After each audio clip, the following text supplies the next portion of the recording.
Return on capital by itself doesn't tell you anything about the strategy, the performance of the fund. You can have return on capital when markets are up, when you're making money. You can have return on capital when markets are down. And what people really care about is, has the fund made enough money to support this distribution?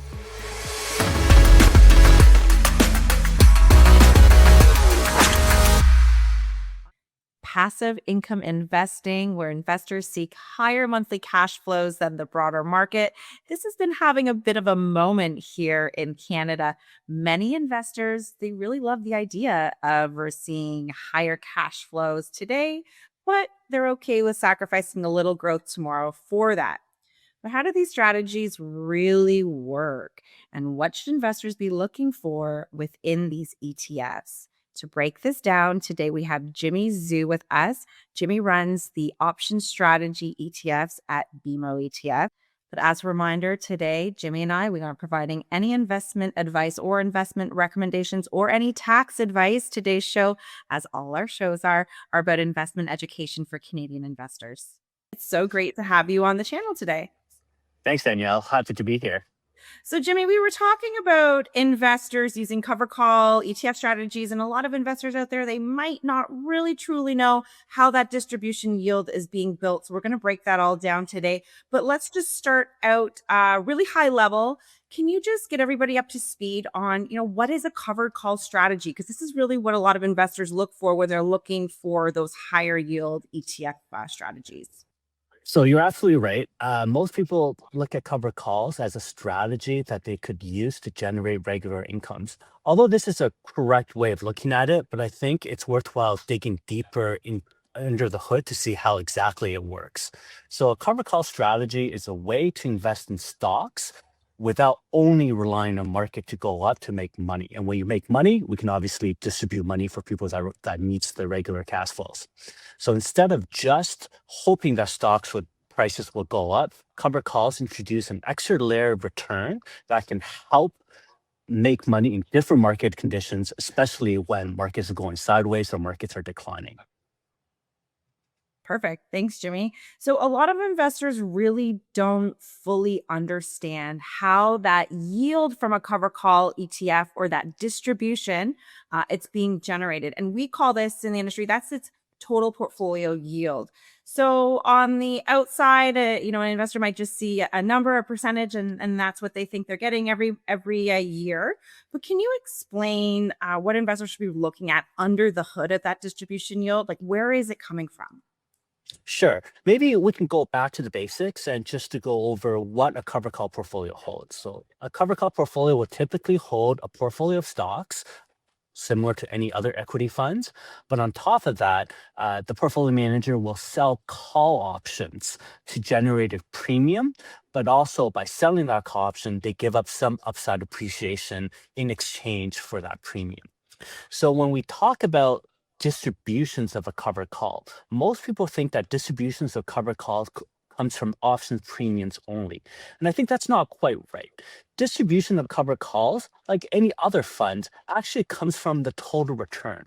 So we can just give money back to the end investor when the fund makes money. And it's that total return is where that distribution comes from. Call premiums is obviously makes up a portion of that total return, but in different market conditions, you have to remember when the cover call options expire, you have to buy that back. So when markets are rallying, you're typically buying that option back for more than what you received. So in that case, the call options doesn't actually isn't actually accretive to the total return story. That's why it's very important for investors when they're looking at cover call strategies to invest in the dynamic and actively manage cover call strategies where in bear markets, more returns can come from your premium. In bull markets, more returns or that distribution can come from your stock appreciation.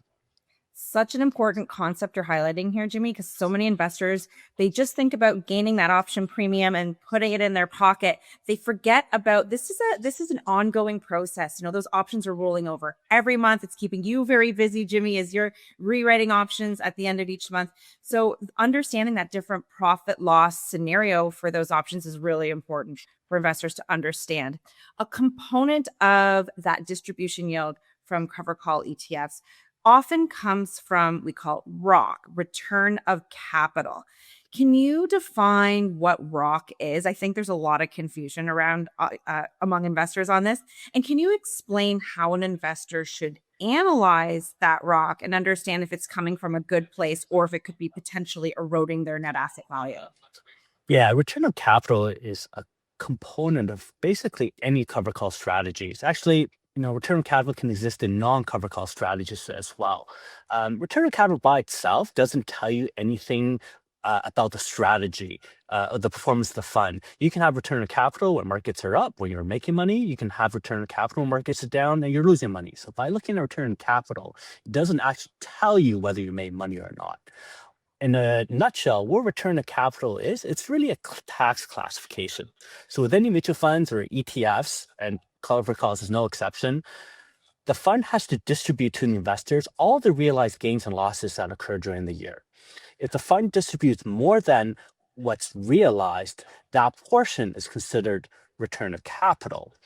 Return of capital can be tax advantaged for certain investors in certain scenarios, but it's not for everybody. So, talk to financial planners about your cash needs and your tax position. Return of capital can be a very important a tax planning tool. But what people are really looking after, and especially you hear this term good rock and bad rock, is capital gains good or bad? It's just a tax term. There's no good rock and there's no bad rock. But what people are really looking after, but what people really care about is, has the fund made enough money to support this distribution? And the easiest way to look at this is by looking at the total return of the fund. If the total return of the fund is greater than its distribution yield, it means that the fund has made more money, which is giving a portion of that money back to you. If the total return of a fund is less than your distributions, it means that the fund didn't actually make enough money to support that distribution. And over time, it's going to have an element of return of your capital back. So return on capital itself, it's a tax term, tells you nothing about the investments, whether it's positive or negative. What investors should focus on is whether that total return is higher than that distribution yield. Yeah, really great point. We talked to a lot of income seeking investors about, focus on that total return of that fund you're looking at will give you a better picture. It's great if you're looking at an ETF that is an enhanced income ETF that has a long track record, because you can get a sense of, as you're doing your due diligence process, a sense of, has that total return for that fund each year been greater than the distribution? Gives you a good idea if you will be eroding NAV or not. Speaking of ROC and total distributions, we recently listed several different ETFs with a .T or a T series. Can you describe a little bit about how this works for investors, Jimmy? Yeah, absolutely. In our previous discussed question, we talked about where distributions come from. I think, it's really important for investors to understand that distributions of covered calls come from the total return. And when you're looking at option strategies, there's obviously trade-offs, right? So the closer at the money call options that you write, you can generate more premium. But in a bull market, all that premium actually disappears when you have to go back, when you have to buy back those options when they mature. So even though there's an appearance of higher premium generated, it doesn't actually contribute to positive total returns. So the strategy that we implement at BMO is that we take a more dynamic approach. As I mentioned before, in rallying strong bull market, most of the total return is going to come from the underlying stock appreciation. In sideways markets or when equity markets are declining, more of your total return will come from your options premium. And because when markets are declining, you typically don't have to buy back the options back because they typically expire worthless. So it's that premium that gives you that total return. So with that approach, because we're trying to maximize total return, it affords us the ability to distribute more. So for investors that want a higher distribution, they don't necessarily have to trade off more total return for that options premium, as you see some products out there. What they can get the higher distribution through that total return, and the .Ts gives you 10 to 15% distribution that comes from that total return. So for investors that requires that cash flow, they can buy the dot T's. For the investors that requires a lower cash flow, they can buy our traditional cover calls. And if your cash flows needs is somewhere in between, you can buy a combination of the two to get sort of basically any cash flow requirements that you need. So the dot T's and the distributions of cover calls is more of a financial planning tool. Whether you make money or not depends on the strategy itself. Perfect. Thanks, Jimmy. T. I'm just thinking the T to remember, it's paying out a little more of that total return for the T. There you go. So a little trick for investors to remember what it's doing. Jimmy, a lot of investors send us notes, emails, or talk to us, and they ask about leverage. And we're seeing now a lot of these enhanced income ETFs or cover call ETFs add leverage because it's sort of making up for that loss of growth with the income growth trade-off.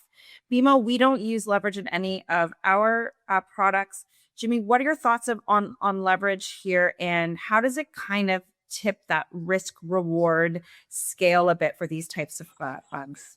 Yeah, we get that questions a lot, and we see it all across social media as well. I think we have to go back to the basics. Who are cover calls for? So cover calls are typically designed for lower risk investors who are seeking more of a steady cash flow coming from the investment than try to make as much money as possible being invested in all in equities only and exposing themselves to all the downside risks. So cover calls are really meant to be used by more of the lower risk conservative investors. Um, so with leverage cover calls, I think that kind of runs the opposite of that. Leverage, you see other products out there uses leverage to try to gain higher total return. But what ends up happening is that leverage exposes investors to more downside, which necessarily doesn't fit the investor profile of your traditional cover call buyer. So in bull market, leverage cover calls can give you more upside, but you can just go buy the underlying stock and typically they have the same total return. So you can get that upside exposure if you want it without leverage in a very efficient way. Leverage cover calls exposes to all the downside, but limits to the upside. And we don't think that's a very efficient use of leverage, even if you wanted to use leverage. And from an investor profile perspective, we don't think it's a really good fit. Yeah, thanks for going through that. Again, answering a lot of people's questions out there, a lot of investors' questions. Why isn't BMO doing this? I think you said it perfectly. Right now, we don't like the idea of capping the upside and amplifying or potentially amplifying the downside. So that's where we stand at BMO. Jimmy, thank you so much for demystifying cover call ETFs for us and helping us understand where that distribution yield comes from. So great to have you on the channel.